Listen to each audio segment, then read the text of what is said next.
welcome back to RC Model Reviews. Another video, eh? Woo. And this is one I didn't plan to make, but I had so many emails overnight from people saying, hey, did you know the AXN is back? And, well, I didn't know until this morning when I checked my emails. Yeah, the AXN is back. Look, remember these? Woohoo! These are one of the best models, in my opinion, one of the best models ever made. I've promoted these to people around the world as a great way to get into the hobby because they're tough, they're versatile. You can fly them from fields where you couldn't fly an aircraft with an undercarriage because you can barely land them on grass, on dirt, on concrete, on sheep, on small children. They're just fantastic, you know, and they really do look nice. They'll fly very fast. I think the fastest I've had an AXN is over 100 miles an hour. There's a video, if I can find it, I'll put a link to it in the description of this one. Down one's a bit more sprightly though, eh? Certainly is. Oh yes.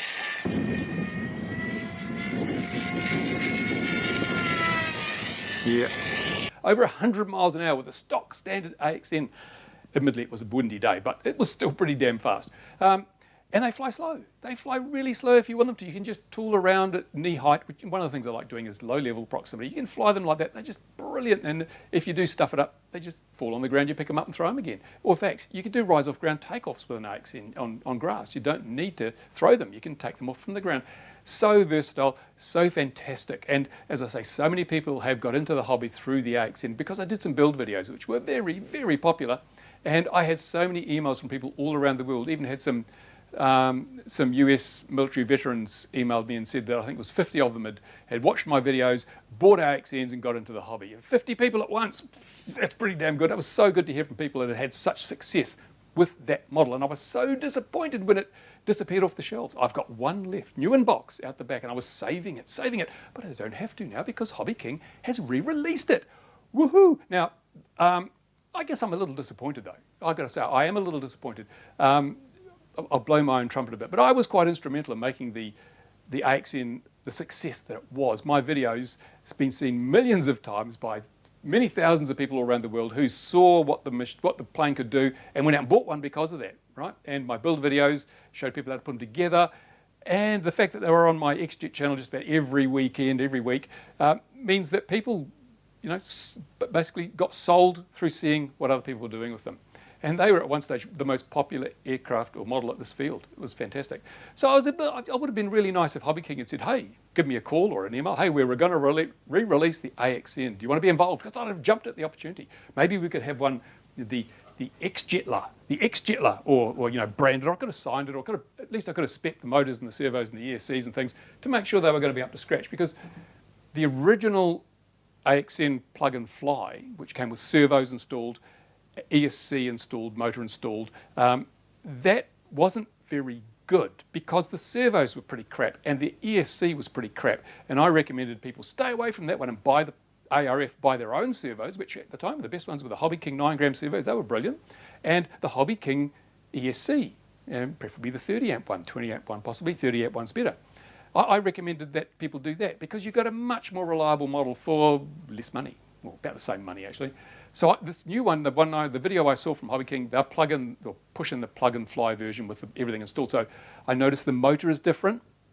Now, one of the best things about the old AXN was the motor. That motor was the perfect motor for that airframe. It wasn't too powerful, so you got really good flight times, but it was also powerful enough to give you really good performance. I've seen many videos where people swap the motor out and put in bigger motors or smaller motors, and none of them ever worked as well as the original. So Hobby King have changed the motor.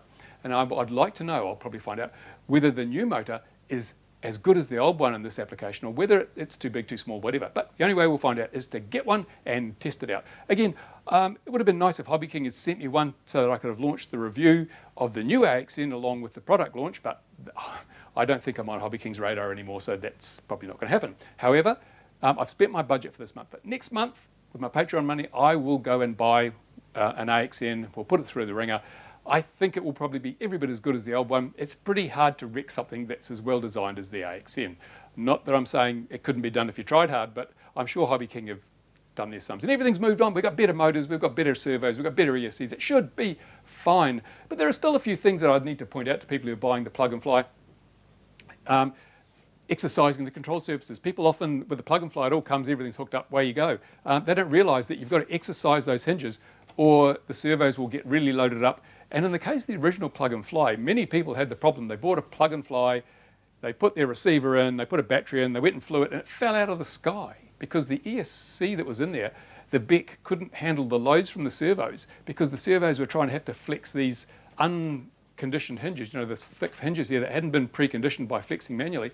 And so the beck shut down and the model stopped flying. So there are things like that we'll look at when I do the review. Anyway, as I say, a bit disappointed in Hobby King. I would really love to have been part of the process. I mean, I'm not looking for commissions or anything like that because, as you know, I don't do it on this channel. But I would like, because of my past relationship with the model, to do it either perhaps through my XJet channel, you know, an XJet special edition or something, limited run. And basically, Hobby King could put the money in their pocket. I don't give a damn. And I think it probably would have helped with the re-release of the model as well. So in the meantime, you can rush out and buy one, or you can wait until I've reviewed it, which will be probably 3 weeks or so at least by the time I order one that arrives. So we'll see what happens. There you go.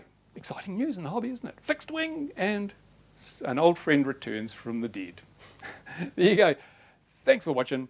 Comments and questions to the bloody flies. Comments and questions to the usual place. Thank you to my Patreon supporters. If you're not a subscriber, do it now. And stay tuned. More videos coming on RC Model Reviews.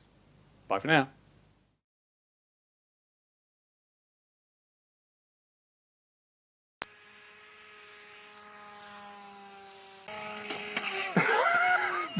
Beautiful.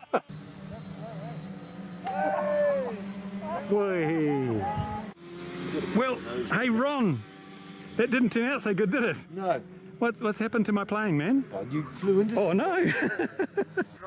You just need speed, that's all you need.